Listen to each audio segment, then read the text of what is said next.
Magandang araw mga kaibigan. Bigyan natin ng reaction, opinion itong post ng GMA News 1 hour ago. Tungkol ito sa labanang Gwen Garcia and Ombudsman Martires. Talagang walang patatalo sa kanila eh. Okay. So, una, before election, nag-issue ng suspension order ang Ombudsman. Gwen Garcia, sabi niya, hindi ako alis. Dito lang ako. Tapos nakakuha si Governor Gwen Garcia ng temporary restraining order sa Court of Appeals. So ito ngayon, si Ombudsman Martires, nag-file din siya ng motion para ipabaliwala ang temporary restraining order. Ito, basahin ko ha.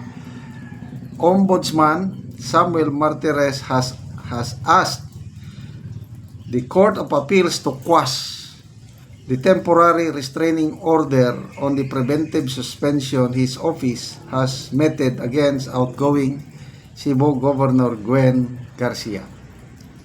As for comment, Garcia told GMA News Online she will let her lawyers reply.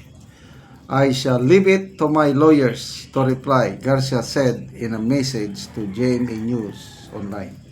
Okay, basahin natin yung article. So, dalawa ngayon ang legal approach ni Governor Gwen Garcia, no? Una, dito sa Ombudsman, ayaw niyang mag-take effect yung preventive suspension order. Kaya, labanan nila ngayon sa Court of Appeals. Dito naman sa COMELEC, imbes na ang layo ng lamang, if I'm not mistaken nasa 1.1 million votes, si Pam Baricuatro siya, 700,000 votes. So, more than 300,000 ang lamang.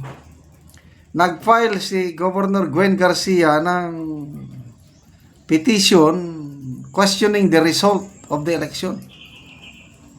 So, makikita mo, hanggat maaari ayaw niyang aalis sa kanyang pwesto. Ito, basahin natin. Ombudsman asks CA to quash TRO, June 7, published. In a motion filed May 30, but furnished to GMA Integrated News on Saturday, Martires told the Commission on Appointments, Court of Appeals, that the preventive suspension has already been implemented on April 29. The Court of Appeals issued the TRO on May 15. But this honorable court closed its eyes to the very basic doctrine that when the acts sought to be prevented by the injunction or prohibition have already been performed or completed prior to the filing of the injunction suit, nothing more can be enjoined or restrained. The court, by mere issuance of the writ, can no longer stop or undo the act, Martires said in the motion. On April 29, the Ombudsman suspended Garcia for 6 months without pay over alleged grave abuse of authority for illegally granting a special permit to a construction company. But Garcia continued to defy the order and obtain a TRO from the Court of Appeals. Okay. So, alalahanin natin, dating Supreme Court Justice itong si Ombudsman Martires. So, kung batas lang ang pag-uusapan, palagay ko mas siya sa mga nandyan sa Court of Appeals dahil galing na siya sa Supreme Court eh. Kaya ayaw niyang patalo. But kung tignan mo, parang moot in academic naman ito dahil ano bang petsa ngayon? June 7? Halos 3 weeks na lang, June 30, wala na eh. Aalis na si Gwen Garcia sa kanyang pwesto.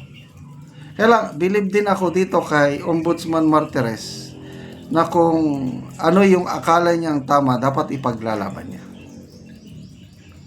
Kung ordinaryong ano pa lang yan, di ba, magre-retire na rin siya by August. So June, July, halos 2 months na lang siya.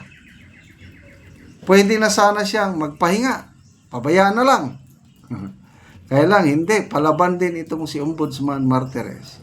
Sabi niya, bawiin nyo, Honorable Court, dahil nag-effect na. Bago kayo nag-issue, nag-effect na. Oh, may batas pa lang ganyan. So, anyway, labanan na ng mga batas yan. Leave it to the wisdom of the judges or justices. Okay, punta naman tayo dito sa kay Gwen Garcia versus Pam Baricuatro. Parang lumalabas parang nandaya si Pam Baricuatro. Ang tanong, minamaliit nila si Pam Baricuatro nung who you, who are you? Ako nga, hindi ko kilala si Pam Baricuatro. Sino ba yan? Although alam ko kandidato siya ni PRRD, itinaas ni PRRD yung kamay niya sa isang rally. Kaya lang hindi ko talaga kilala, as in, wala. So, hindi ako nag-expect na mananalo ang isang Pam Baricuatro. Kaya lang, ito na nangyari, ang hindi inaasahan.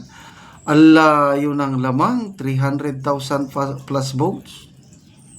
Tapos, yan pa ngayon, parang pinagdududahan na lamang sa paano? Anong makinarya ni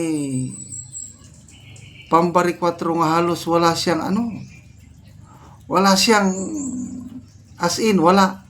Ang alam ko bakit siya nanalo dahil lang, ang mga Cebuano kasi makarelate sila sa mga Duterte kasi ang mga Duterte Bisaya, galing sila dyan. Kaya yung ginawang impeachment ni BP Sara, sinunda ng pagkidnap kay PRRD, doon na aghat kung napukaw, nagising ang damdamin ng mga Cebuano na ipaglaban nila ang kapwa nila Bisaya na gidaog-daog,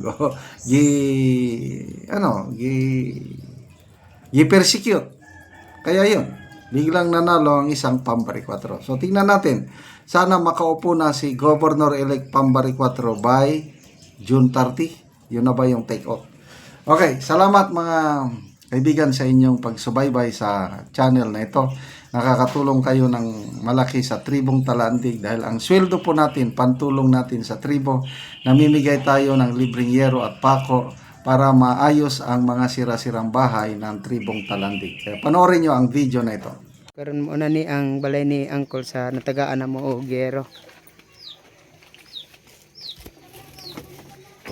So mo na ni kadako sa buslot sa atop ni Uncle.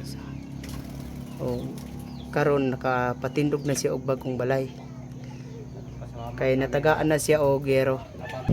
Kita pud nato nga mga putol na gani ang yero. So karon nabtan ako siya nga atop na siya sa iyang gipatindog nga bagong balay.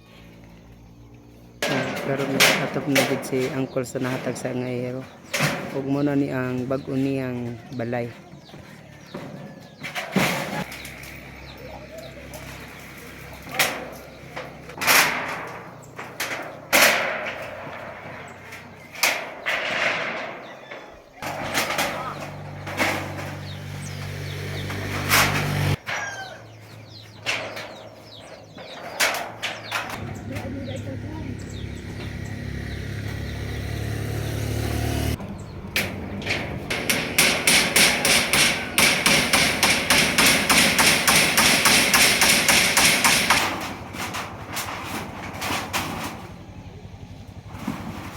Karon naman na gid si Uncle sa pag-atop sa iyang bagong balay.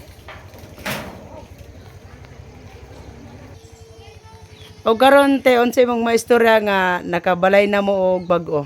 Nagpasalamat ko og dako kay nakabalay na ko og kuan sen nakabag-o na gid mig balay. Kay di na bigat tuluan ng balay karon. Daghang kay salamat una-una ang nagtabang pod sa amoa. Labaw ang Ginoo nga naghatag pod sa mong mayong panglawas.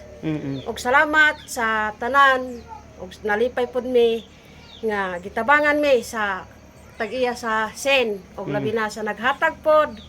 Og daghan salamat sa Salamat. naghatag.